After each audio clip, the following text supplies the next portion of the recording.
сабак. Саламатсыңарбы, кымбаттуу окуучулар. Силер менен математика сабагынан көрүшүп жатканыма абдан кубанычтамын.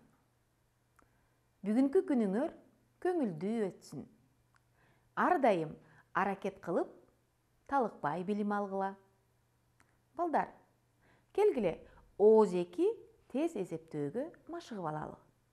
Анда эмесе, даяр болсоңор, баштайлы.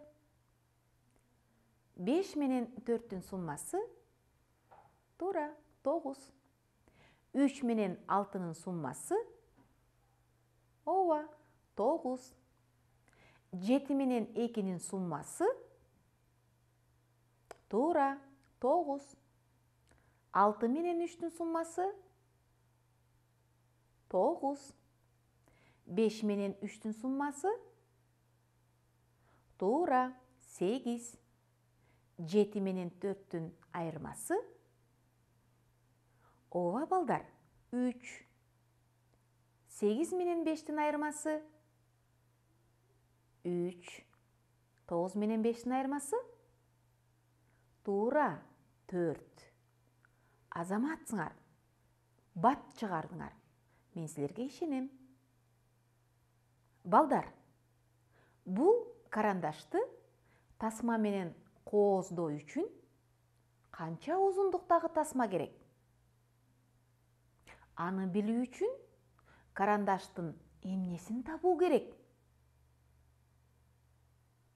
Азаматсыңар, карандаштын узундугун ченөө керек. Анын узундугун кантип ченейбиз? Мына балдар, бүгүнкү биздин сабагыбыз нерселердин узундугу деп аталат. Бүгүн сабакта нерселердин узундуктарын сызгыч менен ченөөнү үйрөнөсүңөр жана аны колдоносуңар. Сабак. Балдар, азыр болсо узундуктарды салыштырабыз. 2 коёндун боюнун узундугун салыштыргыла. Кайсы тараптагы коёндун бою узун? Туура, сол тараптагы коён узун. Эми 2 күрөң жана жашыл тасманын узундугун салыштыралы.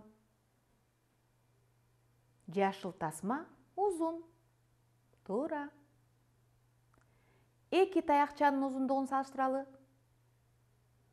Кайсы түстөгү таякчанын узундугу кыска? Туура. Кара түстөгү таякчанын узундугу кыска. Балдар, биз буга чейинки нерселердин узундугун көз болжол менен гана айттык. Нерселердин узундуктарын табуу үчүн сызгычты пайдаланабыз. Анда колуңарга сызгычты алгыла да, чогуу нерселердин узундуктарын ченөөнү үйрөнөбүз. Балдар, бизге жашыл жана көк түстөгү карандаштар берилди. Биз азыр карандаштардын узундуктарын табышыбыз керек. Карандаштардын узундугун табыш үчүн бизге эмне керек? Ооба, сызгыч керек. Кана, анда ченеп көрөлүчү. Туура, жашыл карандаштын узундугу 8 сантиметр. Ал эми көк карандаштын узундугу 10 сантиметр экен. Эми балдар, жашыл карандаш көк карандаштан канча сантиметрге кыска? Жана көк карандаш жашыл карандаштан канча сантиметрге узун экенин билишибиз керек. Ал үчүн биз эмне кылабыз?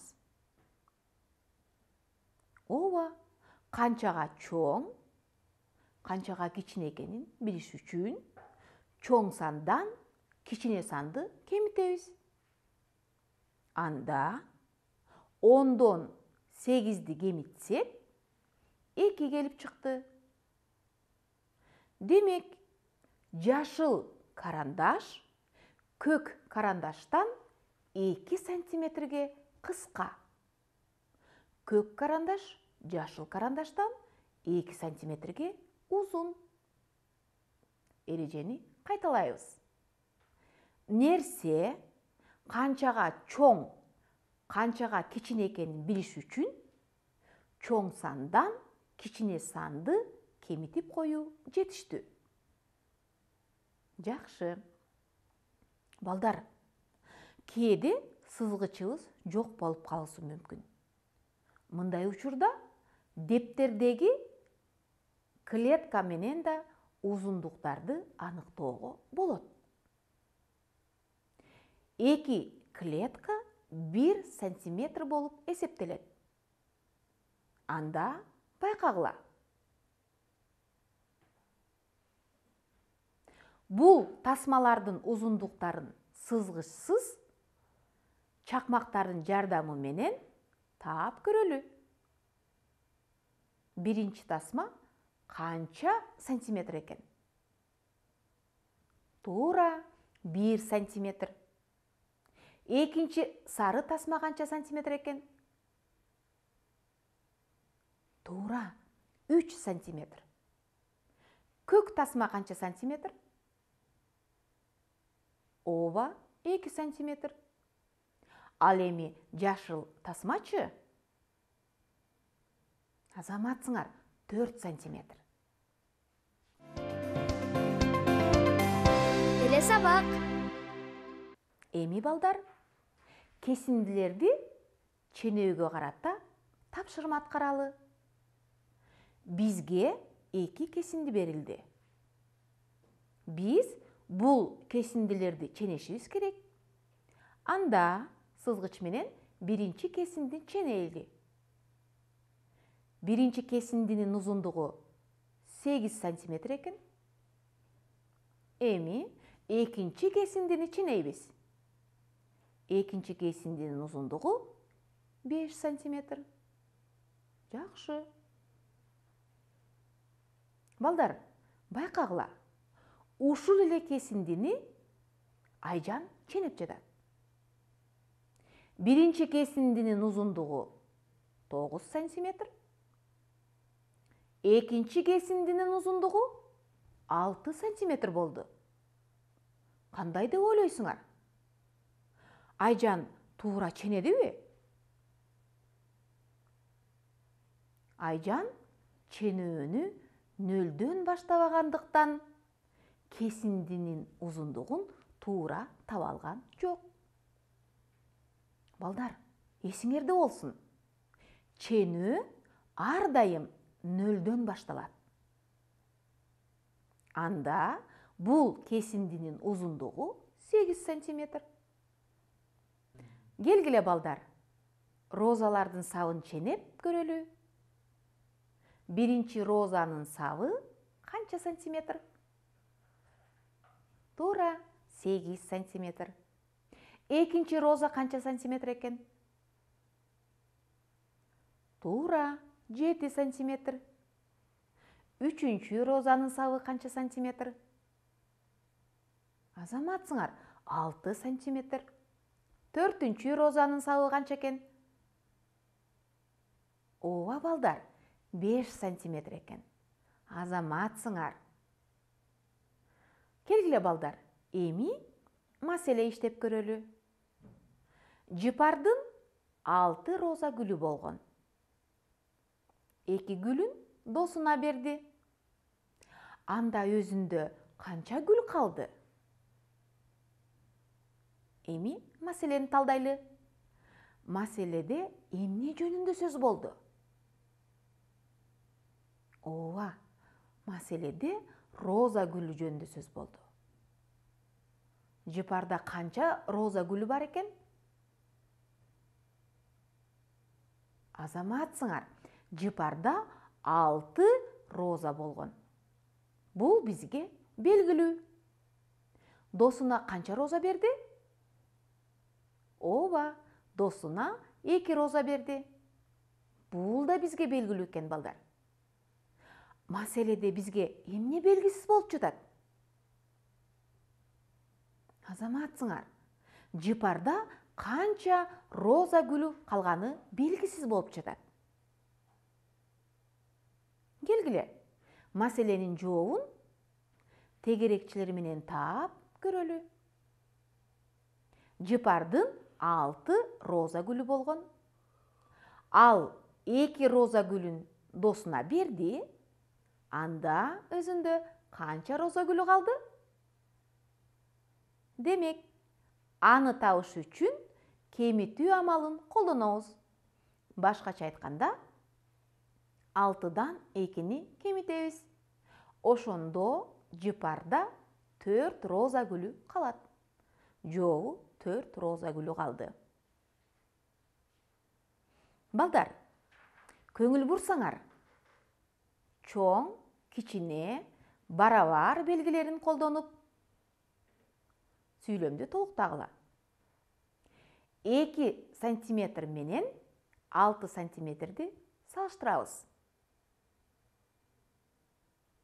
2 сантиметр кичине 6 сантиметрден. 4 сантиметр чоң 2 сантиметрден. 5 сантиметр кичине 9 сантиметрден. Азаматсыңар. Мына балдар, силер нерселердин узундуктарын туура ченөөнү үйрөндүңөр. Келгиле эми кийинки суроолорго жооп бергиле. Эми балдар, туура ченелген кесиндини тапкыла. Кайсынысы туура? Туура, экинчи кесинди туура ченелген. Нөлдөн баштап ченейбиз деген эрежени унутпашыбыз керек. Азаматсыңар. Балдар, сызгычтын жардамысыз клеткага көңүл буруу менен тасмаларды салыштыргыла. Балдар, кызыл тасманын узундугу канча сантиметр? Туура, 1 сантиметр. Экинчи тасманын узундугу канча сантиметр? Туура, 3 сантиметр. Демек, 1 сантиметр кичине 3 сантиметрден. Азаматсыңар. Балдар, силер бүгүн сабакта эмнелерди үйрөндүңөр? Бүгүн сабакта нерселердин узундуктарын сызгыч менен ченөөнү, клетка менен ченөөнү, салыштырууну үйрөндүңөр.